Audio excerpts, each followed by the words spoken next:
the member states have always been very closely involved in these negotiations.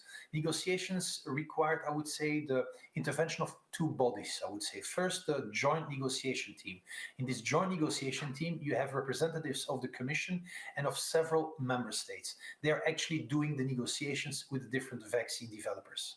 But this joint negotiation team reports on a very regular basis to a steering board. And the steering board consists of representatives of all member states. The role of this steering board is to guide, to steer the joint negotiation team, to make sure that the joint negotiation team has a clear mandate, that they're aware of the expectations, the number of doses, and so on. And then on the other hand, the joint negotiation team reports back to the steering board so that the steering board is well informed about the state of play. So in just a couple of words, this governance structure makes sure that all member states are very well aware, involved in the whole negotiation process, that they can make sure that their voice and their needs and their questions are heard and taken into account in the context of these negotiations. Thank you. I think what Stefan has just said is extremely important, because this discussion of Brussels having decided on its own what are the quantities of vaccines that should be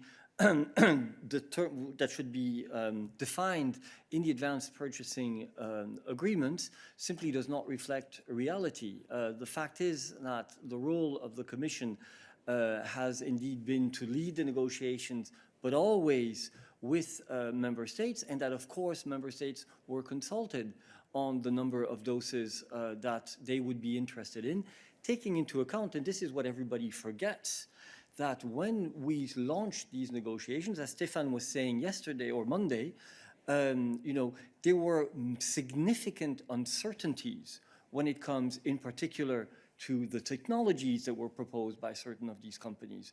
In some cases, extremely new technologies, like the ones used by BioNTech Pfizer. The production capacity that these companies have, the logistical constraints, the price, et cetera, et cetera.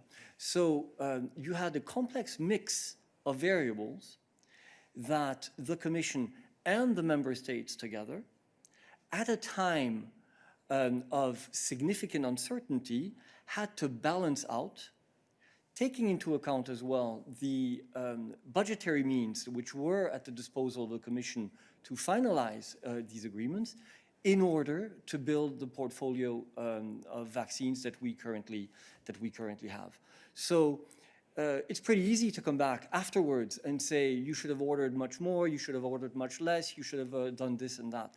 The fact is that at the time when all this was being done, we had to do this rapidly in a context of a significant uncertainty, and of course taking into account the wishes of member states. So I think that on the whole, as we have said here in particular on Monday, the portfolio that we have built is actually an extremely impressive portfolio, and it will deliver its results over time.